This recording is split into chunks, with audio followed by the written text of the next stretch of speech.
kuvukira mu muryango ukenye kenshi nta n'icyizere cyo kuzagafata, gusa ukaza kwisanga ufite impano yo gukina umupira, yaba umupira w'amaguru, basket, volleyball n'indi mikino yakugira icyamamare ku isi, ukarenga ku rwego rwo guhemba amafaranga y'umushahara uhabwa n'ikipe, ahubwo ukagera ku rwego rwo kwamamariza sosiyete z'ubucuruzi zikomeye ku isi, yaba izikora ibijyanye na internet, izambika abantu ndetse n'ibindi byinshi bitandukanye ku isi izi sosiyete ziba zikora. Aha nibyo byagize aba bakinnyi b'abaherwe tugiye babwira kuri uyu munsi. Aba ku mwaka akaba aribo bakinnyi binjiza amafaranga menshi barusha abandi mu isi, abakinnyi 10 ba mbere. Bahaye ikaze ku isi y'ubumenyi.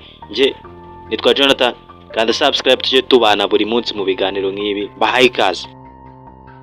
Nagutinda, urutonde rwacu ku mwanya wa 10 rutangirwa n'uwitwa Kevin Durant. Uyu akina umukino wa basket, afite imyaka 36, akina mu gihugu cya Leta Zunze Ubumwe za Amerika. Uyu ikipe ye ishobora kuba yamuha miliyoni 51 n'ibihumbi 400, naho akaba ashobora gufata yo kwamamaza angana na miliyoni 50 mu madolari ya Leta Zunze Ubumwe za Amerika. Yose wayashyira hamwe akaba miliyoni 101 n'ibihumbi 400 mu madolari ya Leta Zunze Ubumwe za Amerika. Kevin Durant yagize umunsi ukomeye muri Gashyantare ubwo yabaga umukinnyi wa 8 muri NBA ugeze ku manota 300 mu mikino y'ibirori. Uyu mwaka wose waramugoye ubwo Phoenix Suns yageraga ku mwanya wa 11 mu burengerazuba, bakabura kwitabira imikino ya playoff, bituma havuka ibihuha ko ashobora kuva muri iyi kipe akerekeza mu yindi muri iyi meshi. Uri ku mwanya wa 9 yitwa Shohei Ohtani. Uyu ashobora kwinjiza miliyoni 102 n'ibihumbi 500 mu madolari ya Leta Zunze Ubumwe za Amerika. Usibye kuba afite imyaka 30 akaba aturuka mu Buyapani, uyu ashobora guhabwa miliyoni 2 n'ibihumbi 500 n'ikipe ya Dodgers akinira z'amadolari ya Leta Zunze Ubumwe za Amerika. Nanone akaba ashobora kubona miliyoni 100 cyane, bisunitswe cyane n'urugendo runini yakoze muri Los Angeles ndetse na serie ya filime akinamo yitwa World Series. Ibi byose bimuha miliyoni 100, waziteranya zikaba miliyoni 102 n'ibihumbi 500 ashobora kuba yakwinjiza, akaba ari ku mwanya wa 9. Karim Mustafa Benzema, umufaransa w'imyaka 37, uyu yavuye muri Real Madrid yerekeza muri Al Ittihad yo muri Saudi Arabia. Uyu ari ku mwanya wa 8, aho ashobora guhabwa n'ikipe ya Al Ittihad miliyoni 100 z'amadolari ya Leta Zunze Ubumwe za Amerika, naho akaba ashobora kubona miliyoni 4 zivuye mu kwamamaza. Karim Benzema we na Ronaldo basangiye gukina ikipe ya Real Madrid, naho bose bahita benerekeza muri Saudi Arabia mu mwaka wa 2023, ahabwa amafaranga menshi yo kujya mu ikipe ya Al Ittihad yo muri Saudi Pro League. Ariko babivuga ko ashobora gukurikira urugendo rwa Lionel Messi mu kwerekeza mu ikipe ya Inter Miami mbere y'umwaka wa 2026 muri gikombe cy'isi kizaba muri uyu mwaka, kikabera muri Amerika y'Amajyaruguru. Nubwo ari umukinnyi watsindiye Ballon d'Or mu mwaka wa 2022, Benzema akunze kwigira ku ruhande hanze y'ikibuga, akorana n'abaterankunga batandukanye harimo n'abatoranyijwe nka Adidas.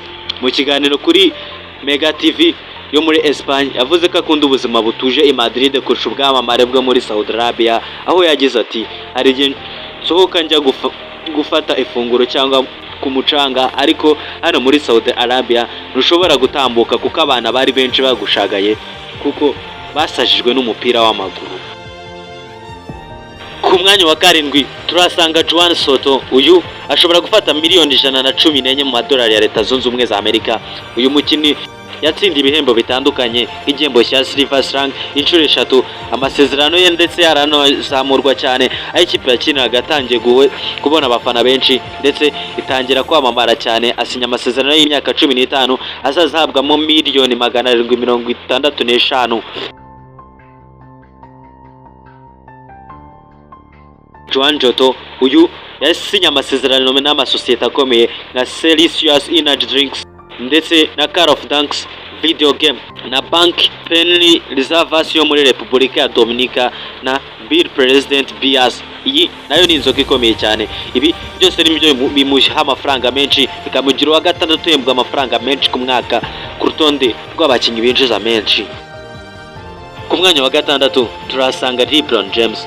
Uyu LeBron James ashobora kwinjiza miliyoni 133 n'ibihumbi 800 mu gihe kingana n'umwaka.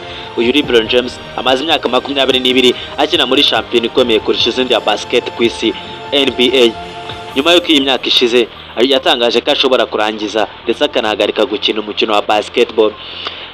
naho tugiye mu mibare y'ibigwi, ibikombe, uduhigo n'ibindi byinshi yakoze muri iyi shampiyona ya NBA ntabwo twabivuga ngo tubirangize. Niyo mpamvu leta bidutera kwigera ku muntu ukora amafaranga menshi ku isi mu gihe kingana n'umwaka wa gatanu. Bahatacyabaha ikaze, aha ni ku isi y'ubumenyi. Gusa banza umenye neza niba warakoze subscribe, udukandire like niba wakunze kino kiganiro, ndetse unasharinga iyi video uyisangize inshuti zawe. Lionel Andreas Messi ku Chiti uwa gatanu na miliyoni 135 mu madolari ya Leta Zunze Ubumwe za Amerika. Birashoboka ko nta mukinnyi w'umugabo ufatiye runini agaciro ka shampiyona kinamo kurenza uko Lionel Messi abikorera Major League Soccer, shampiyona ikomeye ya Leta Zunze Ubumwe za Amerika.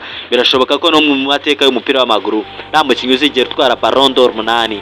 Birashoboka nanone ko mu mateka y'isi mu mupira w'amaguru nta mukinnyi ku isi uzigera ukora uduhigo aca uduhigo atsinde buri munsi nk'uko Lionel Messi agenda abikorera. Uyu afite imyaka 37. Lionel Messi yatwaye ibikombe byinshi bitandukanye, gusa icyamugize greatest of all the time mu mupira w'amaguru ni igikombe cy'isi yatwaye mu mwaka wa 2022 agitwaranye na Argentine. Lionel Messi yatsinze ibitego, atanga assist, acenga abakinnyi benshi, aryoshya umupira w'amaguru. Byinshi yakoze mu mateka y'umupira w'amaguru ntago bizigera byibagirana.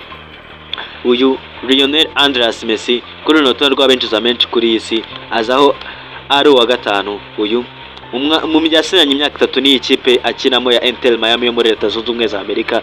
Aha azayirangizamo afitemo n'imigabane, ahita ajya gutangira akazi ko kuba rwiyemezamirimo ndetse n'utunze ikipe. Lionel Andreas Messi ubu kuri iyi si afatwa nka greatest of all the time mu mupira w'amaguru. Ku mwanya wa kane haza uwitwa Dak Prescott. Uyu akina American football cyangwa iyo bita rugby hano. Uyu afite imyaka 31 y'amavuko, ni umunyamerika ushobora kubona mushahara ugera kuri miliyoni 127, naho hanze y'ikibuga hakorera miliyoni zigera ku 100, zose hamwe zikaba miliyoni 137. Uyu yasinye amasezerano masha yo kubona mu mwaka agera kuri miliyoni 240 mu myaka 4 y'amasezerano yasanye n'ikipe ya Dallas Cowboys muri Nzeri. Uyu yanagize amasezerano mashya mu mateka yo kubona amafaranga menshi cyane, amasezerano mashya mu mateka ya shampiyona yakiniye yo kubona miliyoni 80 y'ubwishyu bwa mbere. Aha ibyo bita pre-contract, utaratangira amasezerano ukagira amasezerano ukishyurwa mbere yayo agera kuri miliyoni 80, ariko kugira ngo ageze ku mwaka kubahembwa amafaranga menshi mu bakinnyi bahembwa amafaranga menshi ku isi bifashwemo n'imigendekere y'igengabihe y'amategeko ya NFA igenga imishahara mu kwezi. Aho muri umwaka wa 2025 yabashije kubona miliyoni 46, ndetse anafite ibikorwa hanze y'ikibuga. Prescott afite amasezerano akomeye cyane mu bakinnyi ba NFL, akorana n'ibigo bitandukanye birimo Nike, Jordan Brand, Dick Sporting Good and Lowes, kandi ubu ari gukorana na sosiyete ya Crash Fitness mu gufungura izindi nzu z'imyitozo ngororamubiri muri Texas. Uri ku mwanya wa gatatu bamwita Tyson Fury. Uyu afite imyaka 36. Uyu ni umwongereza ukina umukino w'iteramakofe muri ring, ashobora kwakora agera ku miliyoni 140, naho hanze y'ikibuga akaba miliyoni 6, zose hamwe zikaba miliyoni 146. Tyson Fury yakinye imikino 36 ataratsindwamo umukino n'umwe, ariko ku mukino wa 36 yabashije gutsindwa muri league mu mukino w'ababigize umwuga. Uyu ni umukinnyi ukomeye wa mbere mu mukino yitwa heavyweight mu bakinnyi bakina bafite ibiro byinshi. Uyu yaje gutakaza umudari wa WBS mu itangazwa ry'amanota rivuguriye muri uyu mwaka. Ku mwanya wa kabiri wabinjiza amafaranga menshi bamwita Stephen Curry, ashobora kwinjiza miliyoni 156 mu madolari ya Leta Zunze Ubumwe za Amerika. Uyu ni umukinnyi wa basket ahakina muri NBA ku myaka 37, akaba ari umunyamerika. Miliyoni 56 nizashobora guhabwa n'ikipe ye, naho akamamaza zigera kuri miliyoni 100 zose. Uyu mu mwaka wa 2023 yasinye amasezerano muri iyi kipe ya Golden State Warriors, naho ashobora kubona miliyoni 75 mu madolari ya Leta Zunze Ubumwe za Amerika azahabwa ahazaba ari kwamamaza kuva mu mwaka wa 2029 kugeza mu mwaka wa 2034. Uyu akina ikipe ya Golden State Warriors yagize amateka akomeye muri Werurwe, abo umukinnyi wa mbere utsinze amanota 3 ibyo bita true-up agera ku 4,000 mu buzima bwe bwose. Arimo gukora byinshi hanze y'ikibuga. Mu mwaka ushize yashoye imari muri Nirvana Water, ni itsinda rishya rya basket y'abagore, yifatanyije kandi n'umugore wahoze ari First Lady Michelle Obama, umugore wa Barack Obama, bashinga ikinyobwa cya siporo cyitwa Uyu yanemeje kuba umuyobozi wungirije ushinzwe guhuza za basket mu ishuri yizeho rya Davidson College. Mu kibuga Kari yasinye amasezerano y'umwaka umwe agera kuri miliyoni 61,500 mu madolari, anitezwe kuba umuyobozi wa NBA mu mishahara kugeza igihe ayo masezerano azarangirira.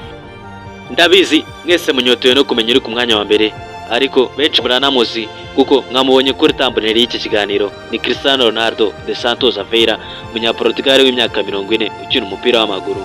Uyu niba ukunda umupira w'amaguru ushobora kuba waragiye impaka yaba kuri Cristiano Ronaldo na Lionel Messi urenze undi, cyangwa se greatest of all the time muri aba babiri, ariko umubare w'amafaranga Cristiano Ronaldo akorera wo ntabwo ukigirwaho impaka kuko yamaje kukuba Lionel Messi, kuko ku mwaka ashobora kumurusha arenga miliyoni 140, naho akarusha umukuriye Stephen Curry miliyoni zigera ku 119. Uyu ashobora kwinjiza miliyoni zigera kuri 275 z'amadolari ya Leta Zunze Ubumwe za Amerika. Uyu ashobora kuba yakwinjiza zigera kuri miliyoni 50 zivuye ku kibuga, naho izindi miliyoni akazikorera hanze y'ikibuga.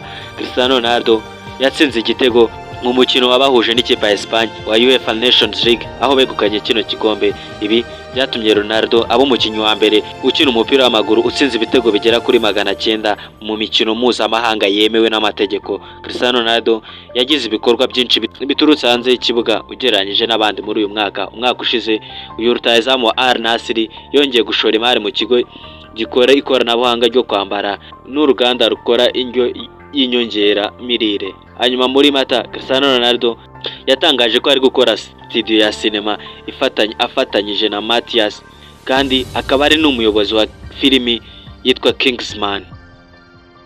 Uyu Cristiano Ronaldo yanaguye ibikorwa bye by'itangazamakuru mu bundi buryo, anatangiza urubuga rwe rwa YouTube muri Kanama rufite abarenga miliyoni 75 bamaze kwiyandikisha nk'abasubscribe, akiyongeraho abamukurikira bagera ku miliyoni 939 kuri Instagram na Facebook ndetse na X.